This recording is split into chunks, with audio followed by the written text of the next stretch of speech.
Then you have to make it very, very clear. You have to explicitly tell what are critical, because please remember, every critical role can take off 2 or 3 non-critical roles. So that decision is very, very careful. Because it may so happen you may also ask your own friend to go also, who have been with you, probably have seen working with you for a while. That's the reason I'm saying it's not easy. Okay? It's difficult. That's the reason you have to do your homework, go thorough, go deep, be clear in what you're saying. So criticality is very, very important. How many people will be needed in each of these roles? What is the driver of each role? What is the ideal profile? How many do we have today? Are they up to the job? If some people are already sitting in that role, are they really up to the mark that they are expecting them to do? If not, sorry, say bye-bye. Say goodbye. Or see, is there a possibility? So first option is, can they do any other alternative work? Can they be placed in some other role? That's the first thing that every organization looks at. Only after a while, if they find that it's not possible, they let go of it. All right? Or they also help in outplacing them. So that's where HR plays a very, very important role. You have to be compassionate in this.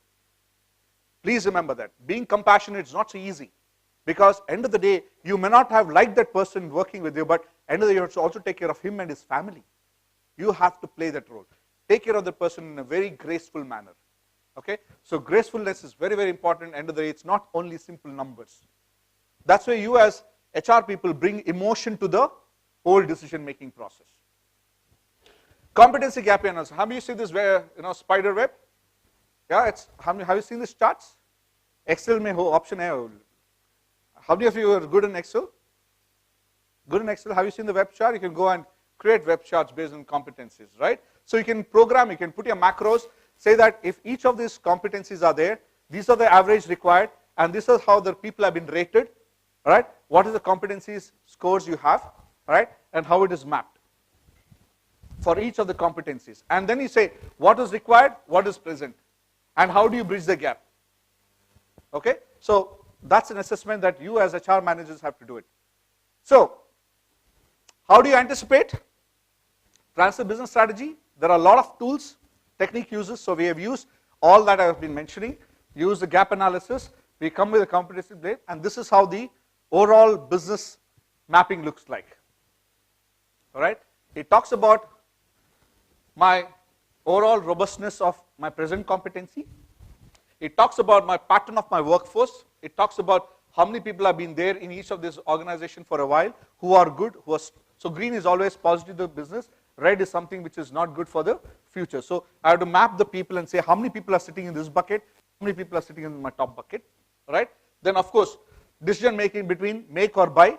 Is it worth investing in my L&D, right? Can I spend a couple of crores in building up my capability by in-house training people, right? Or shall I go to the market and buy from my competition, all right? So we always take a decision on that. So I have taken a decision in my previous role where we took that, when we did this whole exercise, we realized that out of my requirement, or let's say example of 100, I need 100 people, right?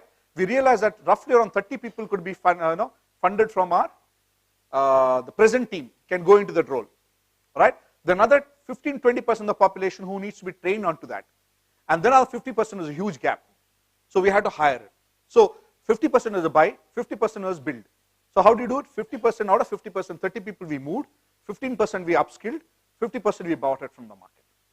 So this is how the strategy played really well for me when I looked at the overall. So that's why if you look at for each of the critical roles, in a 5-year period, how many is my headcount gap was for those competencies? What was the build versus buy for each of that? So you see the red different marks? It talks about that. Okay? This is how we mapped build, buy strategy, individual development, talent review, succession plan. So each of this color coding is talking about the progress of that strategy. Is it going green? Right? Green for few, red, yellow, amber, which is still work in progress. And there are few areas which really needs some attention areas. And then, of course, for each of that, what is the kind of education, concentration, exposure, and experience for the build part of it. Okay? So you do an assessment. It's not an easy task. Please remember, this takes a lot of energy and drains your energy at the end of the day when you do this job. Because why? It's people whom you're talking. It's not about numbers. It's not like machines. Your resource, people. So This is very, very important for you to look at it. Then you simulate. How do you simulate? Let's look at this. All right. What is the business I make today? All right. If I leave it as is, how will it grow over a period of time? Business as usual. It's called BAU. Right. I allow my business to continue the way it is. Right. What is my headcount today? Right. According to my productivity objective, what should be the headcount tomorrow? If I continue the same productivity of people, where will I end up? Okay. Business as usual. If a business goes the way it is growing right now, how many people would I have at the end of the year? So this is what you do a map, right? What would I do nothing to my current workforce? What will be my pattern to? Because there will be people who are retiring, there will be people who are exiting, right? There will be people who look for a better job opportunity, jump out of the company. Will they all be there with me? No. I should be ready. I should be pragmatic. I told you about the common sense. Common sense tells me that people don't want to be with you for too long, right? At least in India, right? They would like to switch companies very often and experience different companies, right? That's why they always say experience, right? So if I allow that to happen, where will I end up? This. If I don't backfill, right? So there will be a gap. So I have to now start doing something about it, right? That's how we go and say, okay, how many critical positions do I count today? Out of this whole workforce, how many do I have? Okay? Due to the transformation of business, how many critical positions will I need tomorrow? Do you see that? Do you see it growing gradually up, moving up? No, yes? I don't know if you saw it or not. Okay, let me play it again for you. Okay? Alright? So they're here. So as our business goes, it just goes up. Right? And then it tells how to make this critical competence emerge. How many standard recruitment can I afford? So, out of my future, let's say I exit a lot of people. If I have to buy, how many will I buy for business as usual? How many will I buy for future critical businesses? And somebody keeps saying attrition, 25% in the company. That means every 4 years there will be a new person. That means in 4 years, all the old people are left and gone. That's a 25% attrition rate, no? Yes, no? If his attrition goes up to 33%, so in 3 years, new fresher is there, right? And if the attrition is around 10 to 12%, which is the normal industry norm, roughly around 8 years, there will be new. So that's how you need to calibrate yourself. If you look at attrition rates, each industry has got different attrition rates. Do you know that? BFSI has the highest rate of attrition, and your normal BPO example, right? You have people moving out, right? The turnout is very high, whereas in a lot of other companies, the turnout is relatively slow and lower. So once you simulate all that, let's look at how the tool looks like. Now this is all simulation. Now you have to put it into the tool, right? Once you have all the data, then you use the tool. So the tool tells me, if my existing business continues as I may do 100 million, if my revenue growth, assume that it grows at 5 to 7% annually, right? It may reach this level in the next 5 years. New initiatives, if I do something now, I may get to reap some benefits after a couple of years, so that will bring in extra revenue, and that means by my future, I may be 115 million. Do you get this? This is how normally they project, right? Now, what happens to my workforce plan? It has to translate into business, right? I got 100 people. There will be few people leaving the company. There will be few people whom I have to ask to go, right? Why? Because of my competencies doesn't match. There will be few new initiative I'm doing, so I have to hire some people there. There will be few I have to backfill also, because my business also has to continue. No, this 100 million should become 105. I can't just let go of it. It's my bread and butter. This is my vanilla ice cream, right? I can't forget my bread and butter for only vanilla ice cream. I can't survive only with vanilla ice cream. I have to have bread and butter also every day, right? So, end of the day, I had to backfill it, and then end of the day, what will my future head count? Do you see?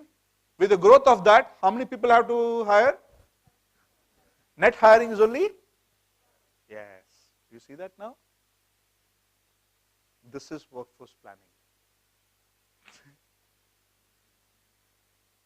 Good, no? Easy, right? So, the input goes here, personal cost, workforce dynamics, critical competencies, workforce productivity, right? This is how the tool looks like. When I put this input, this is how the output looks like. This is a true, this is my actual analysis which I've done. So I had a head count, right? I knew there are a few internal mobility. I had to send people for different roles. There were a few retirements. There were no retirements with me. I had 28 resignations. I predicted that there could be a plus and minus as much. I knew there are a few whom I have to let go of. I knew there are affordable recruitment. That means I can afford, with the salary increase of this much, with the market and inflation, my present budget, my future cost, and also what would be the premium that I'm going to pay in the market, right? All that is again algorithmically built in my Excel sheet, right? And when I do it, I realize that only from 407 I can go only up to 416 with a revenue growth of, you see that? With 9, 6, 10, 11% growth, my headcount will not go at the same progression. So you guys have to understand that, right? Similarly, even though my personal cost versus sales, cost versus sale, you got to understand that, right? That's why your finance knowledge is very important, right? It has to dip. I've been given a target. I've given a target that my next 3 or 4 years I should be 5% of my total sales, right? So I should understand all this data. It should make sense to me. And so what do? I say my revenue is this, headcount is this, key initiative would be this much, total will be so and so, with the growth rate that I have. What are those strategic initiatives? Solution strengths. I have to build these kind of capabilities in the organization if I have to grow the business. So when I look at the end of end, I say my business has growth, low market share, there's a degrowth, assume it's a past, there's a medium segment focus, reinforcement, channel development, retail push, geographic push, solution strength, merger and acquisition if you have to do and acquire a company, field services, others, strategic initiatives, growth. If you look at all the headcount numbers, so if sales growth goes by this is the growth that I will have, and this is how you see from the business it translates into initiatives. Okay? So your business acumen, your capabilities, with your own competencies, you can do all these things, guys. Okay? This I've done this, past, lived with this. Difficult, it's not easy because it's all people, right? It's not one machine you're going and buying 5 trucks and 10 trucks or 20 trucks. These are all people who live, breathe. And of course, along with them comes the family behind them, right? So when I looked at the criticalities, I say, how my role profile, is it build versus buy? How many can I build? How many can I buy? How many can I recruit? So on and so forth. It's a long thing, right? I know it's been too much for you guys to take. And it's lunchtime. I know. So, just quick few slides. I know it's lunchtime. So I want to share how you want to present, your ability to look at your span, layer, impacting number of people in the organization, what kind of key steps you may have to take that, ensure that you're going to have a backfill. When you have backfill, interestingly, can I hire some freshers and backfill them? Or rather go and hire only laterals? That's another decision I have to take. If I have to take from backfill from engineering or management student, which institute do I go and pick up from? That's another call, right? I have to look at people, whether they oftenly jump and go, I have to see their track record also, right? And which institution I have to have. So, a lot of things, and that's why my 2 cents at the end, all right? My advice as an HR business partner, right? The business, upskill yourself constantly. Be ready to sleeve up and get to the brass tacks, right?